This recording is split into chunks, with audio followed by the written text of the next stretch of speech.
Welcome my YouTube channel. आज हम राजनीति विज्ञान का मॉडल पेपर आपके सामने लेकर आए हैं। मॉडल पेपर को हम हल करेंगे कक्षा 12th के लिए। सबसे पहले आपके सामने वस्तुनिष्ठ प्रश्न होंगे और वस्तुनिष्ठ प्रश्नों में आपके लिए प्रश्न होंगे कि निम्नलिखित प्रश्नों का उत्तर सही विकल्प का चयन अपनी उत्तर पुस्तिका में लिखिए। पहला प्रश्न है कि निम्न में से सोवियत संघ के अंतिम राष्ट्रपति कौन थे? बोरिस एल्सिन, निकिता क्रुश्चेव या मिखाइल गोर्बाचोव या व्लादिमीर पुतिन? तो ये कौन थे? Mikhail Gorbachev. यूरोपीय आर्थिक समुदाय का गठन कब हुआ? 1957। निम्न दक्षिणी एशियाई राष्ट्रों में सर्वप्रथम आर्थिक उदारीकरण अपनाने वाला राष्ट्र कौन था? हम सीधे आंसर की ओर चलते हैं ताकि आपका ऑप्शन 4 ऑप्शनों पे ध्यान नहीं जाकर सीधा आंसर की ओर जाए।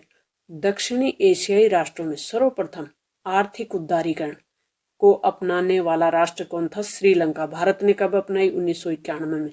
श्रीलंका दक्षिणी एशिया यानी भारत के पड़ोसी देशों में वो देश है जिसने सर्वप्रथम उदारीकरण को अपनाया था। यूएनओ के ध्वज में जैतून की पत्तियां किसका संकेत है? किसका संकेत है? विश्व शांति का। नेक्स्ट प्रश्न है सार्क का सचिवालय कहाँ स्थित है? तो सार्क का सचिवालय है काठमांडू, नेपाल में। हमारा साझा भविष्य रिपोर्ट के अनुसार उत्तरी गोलार्ध के राष्ट्रों के लिए चिंता का विषय क्या है? ग्लोबल वार्मिंग को लेकर मुख्य चिंता का विषय है। निम्न में से किस वर्ष मेघालय को राज्य का दर्जा दिया गया? मेघालय उत्तर पूर्व का स्टेट है और ये कब बना था? 1972 में। स्वतंत्र भारत के प्रथम कानून मंत्री कौन बनाए गए थे? तो ये थे डॉक्टर भीमराव अंबेडकर। भारतीय सांख्यिकी संस्थान के संस्थापक कौन थे? तो ये थे पीसी मोहलनवीस।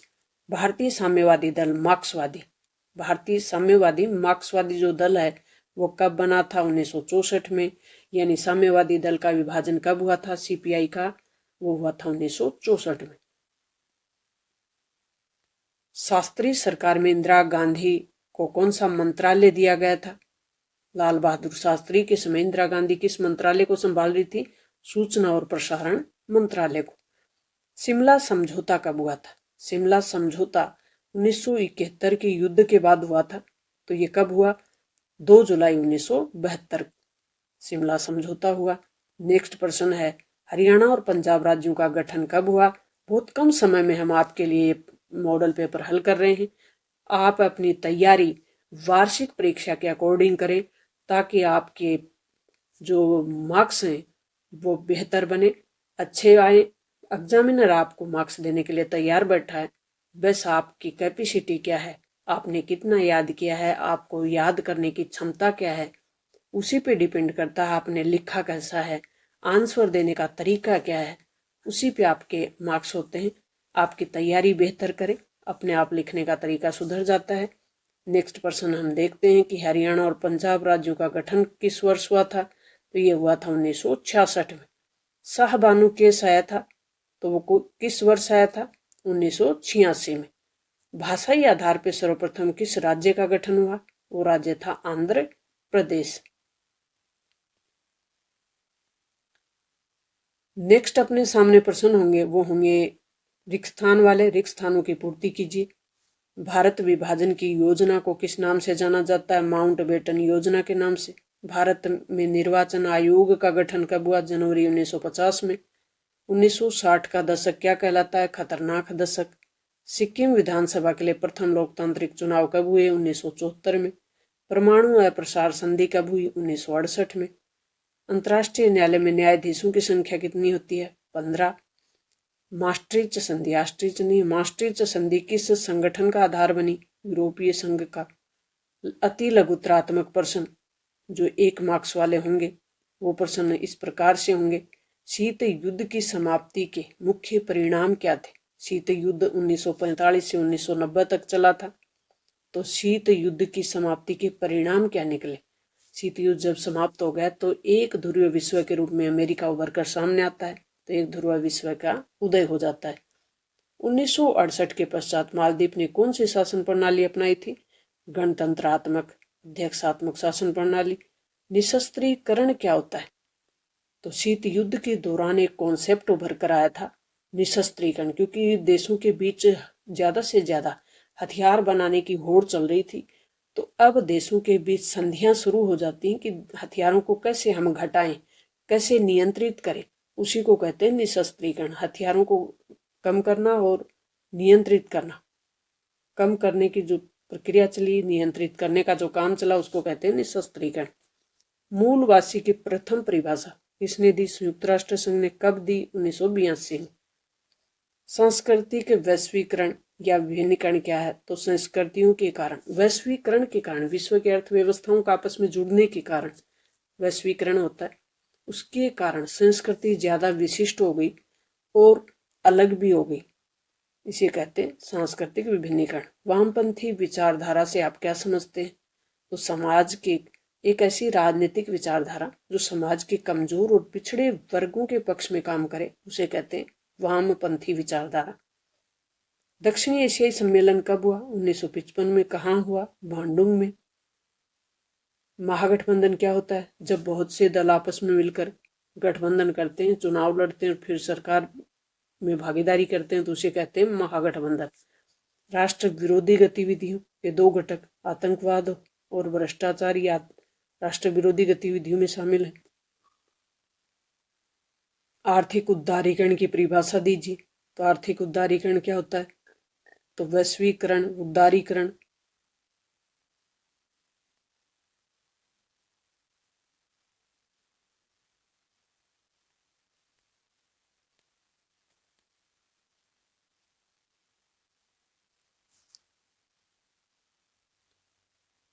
आर्थिक वैश्वीकरण क्या होता है?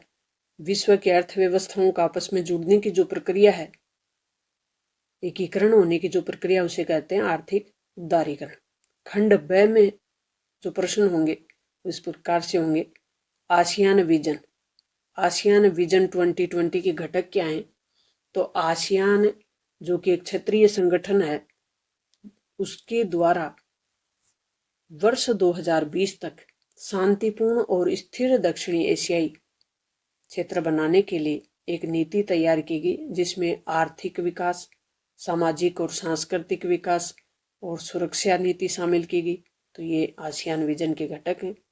भारत बांग्लादेश के मध्य सहयोग के दो क्षेत्र कौन से हैं? एक तो लुक ईस्ट नीति, जो पूर्व की ओर देखो नीति, जिसके द्वारा म्यांमार से होते हुए दक्षिण एशिया के अन्य देशों के साथ जुड़ने की प्रक्रिया है, लुक ईस्ट नीति। और एक पर्यावरण संबंधी मुद्दे, ये दोनों इन देशों के बीच सहयोग के लिए काम, ये दोनों देश इस क्षेत्र में मिलजुल कर काम कर रहे हैं, यानी सहयोग के क्षेत्र हैं। एमनेस्टी इंटरनेशनल क्या है? तो एमनेस्टी इंटरनेशनल है वो मानव अधिकारों के लिए काम करने वाली एक अंतर्राष्ट्रीय संस्था है। वैश्विक सुरक्षा के लिए किन्हीं दो खतरे, वैश्विक सुरक्षा के कौन से दो खतरे हैं? एक तो आतंकवाद है, जलवायु परिवर्तन है, महामारी है। ये वैश्विक सुरक्षा, मानव सुरक्षा के खतरे हैं।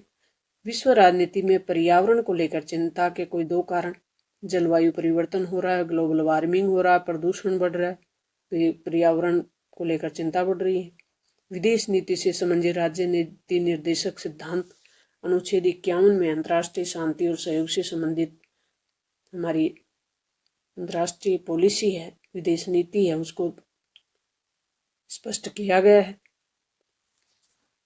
नेक्स्ट प्रश्न है कि 1969 में कांग्रेस का विभाजन हुआ, तो उसके तीन कारण कौन से थे?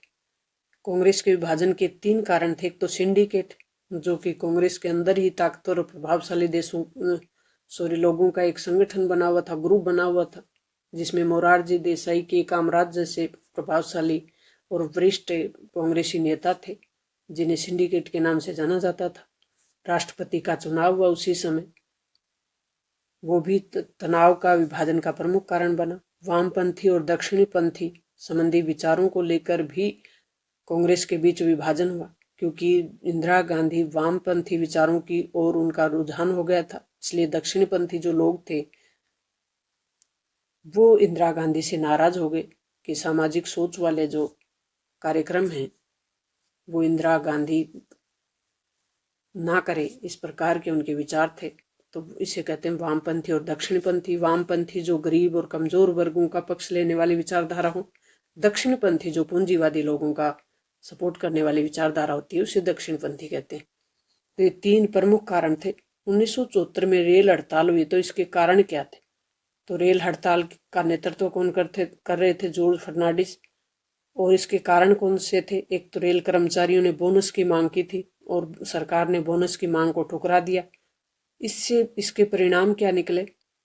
इससे देश में अव्यवस्था उत्पन्न हो गई, अराजकता की स्थिति उत्पन्न हो गई, जिसके कारण आपातकाल लागू करना पड़ा। स्वतंत्र भारत में पहली बार जनमत संग्रह कहाँ करवाया गया था? तो सबसे पहले जनमत संग्रह करवाया गया था जूनागढ़ में। किस लिए? भारत में जूनागढ़ को शामिल करने के लिए। राजीव गांधी के बाद भारत की राजनीति में स्थायी प्रभाव छोड़ने वाले किन्हीं 3 प्रमुख विकास का वर्णन करना है, यानी कौन से कारक उभर कर सामने है? तो राजीव गांधी के बाद कांग्रेस सत्ता से बाहर हो गई 1989 में, 89 में, और गठबंधन की सरकार शुरू हो गई। गठबंधन का दौर शुरू हो गया। मंडल की राजनीति शुरू हो गई। मंडल, जिसमें ओबीसी को आरक्षण दिया। बिंदेश्वरी प्रसाद मंडल की अध्यक्षता में एक आयोग बना। ओबीसी को 27% आरक्षण की घोषणा की गई। कमंडल यानी धर्म की राजनीति शुरू हो जाती है। राम मंदिर के गेट खोले जाते हैं और रथ यात्राएं होती हैं। देश में सांप्रदायिक दंगे होते हैं। तो ये उस समय राजीव गांधी के बाद राजनीति में बदलाव आते हैं। भारत में अन्य पिछड़े वर्गों के लिए राजनीतिक उत्थान के लिए जिम्मेदार कारक कौन से हैं? तो ऐतिहासिक अन्याय के कारण समाज का एक जो कुछ वर्ग हैं वो पिछड़ जाते हैं, पीछे रह जाते हैं। तो उनके उत्थान के लिए अन्य पिछड़े वर्गों के राजनीतिक उत्थान का प्रयास किया जाता है। वैश्वीकरण की अवधारणा क्या है?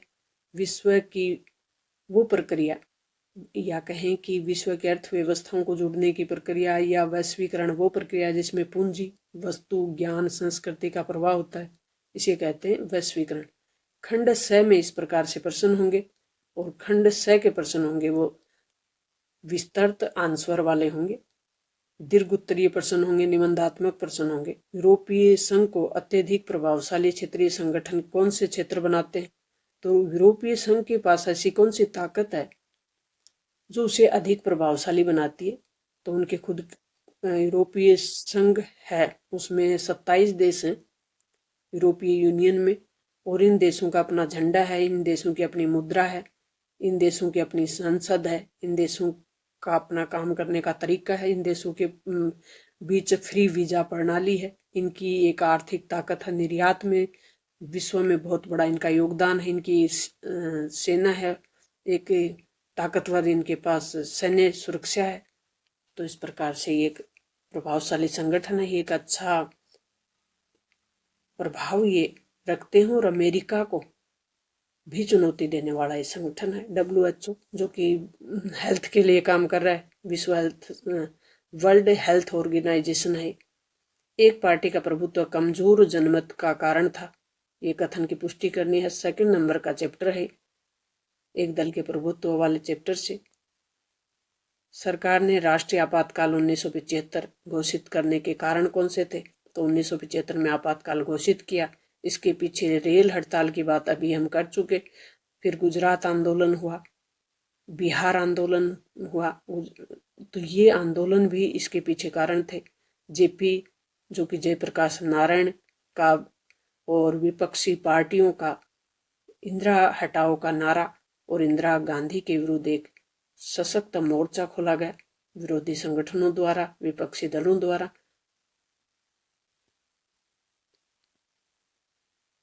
एक कारण ये भी था कि इलाहाबाद हाईकोर्ट ने इंदिरा गांधी की संसद की जो सदस्यता थी वो रद्द कर दी जाती है, वो भी एक प्रमुख कारण था। और राष्ट्रपति द्वारा उस समय आपातकाल की घोषणा कर दी जाती है। सोवियत संघ के विघटन के परिणामों का मूल्यांकन कीजिए। सोवियत संघ का विघटन किन कारणों से होता है? तो सोवियत संघ के विघटन के कारणों में जो गोर्बाचोव है, अंतिम राष्ट्रपति, उनकी नीतियां प्रमुख जिम्मेदार थी। उस समय की जो जनता की उम्मीदें थी, अपेक्षाएं थी, उनका पूरा न होना भी प्रमुख कारण था। और इन देशों में, जो कि सोवियत संघ के घटक देश थे, उनमें भ्रष्टाचार का उत्पन्न होना और जो साम्यवादी पार्टी थी उसकी नियंत्रित अर्थव्यवस्था होना, उसका नियंत्रण बहुत ज्यादा होना भी इसके प्रमुख कारण थे। सोवियत संघ के विघटन के परिणाम क्या निकले? तो सोवियत संघ का विघटन होने से शीत युद्ध का अंत हो जाता है और एक ध्रुवीय विश्व का उदय हो जाता है। वैश्वीकरण की दिशा में भारत सरकार ने कौन से कदम उठाए, ये बड़ा प्रश्न है। भारत रूस के आपसी संबंधों का लाभ दोनों राष्ट्रों को, इस कथन के आलोक में अपने तर्क दीजिए। वैश्वीकरण की वृद्धि के लिए उत्तरदायी कारक कौन से। फिर आपके सामने एक मानचित्र होगा। मानचित्र में जैसे ग्वालियर मध्य प्रदेश, जूनागढ़ गुजरात, मैसूर कर्नाटक, अजमेर राजस्थान का शहर है, मणिपुर भारत का उत्तर पूर्व का स्टेट है, उदयपुर राजस्थान का शहर है, हैदराबाद तेलंगाना की राजधानी है, त्रावणकोर कर्नाटक। ये अति महत्वपूर्ण प्रश्न मॉडल पेपर हमने आपके लिए हल किया। मुझे उम्मीद है कि यहाँ से आपको जरूर मदद मिलेगी और आपके लिए हेल्पफुल है तो अपने दोस्तों के साथ शेयर करें, खुद भी पढ़ें, मस्त रहें, दूसरों के पढ़ने में मदद करें। Thanks, all the best. मिलते हैं नेक्स्ट मॉडल पेपर के साथ। इसके लिए कमेंट में आपको जरूर लिखना पड़ेगा। अगर आपको दूसरा मॉडल पेपर हल किया हुआ चाहिए तो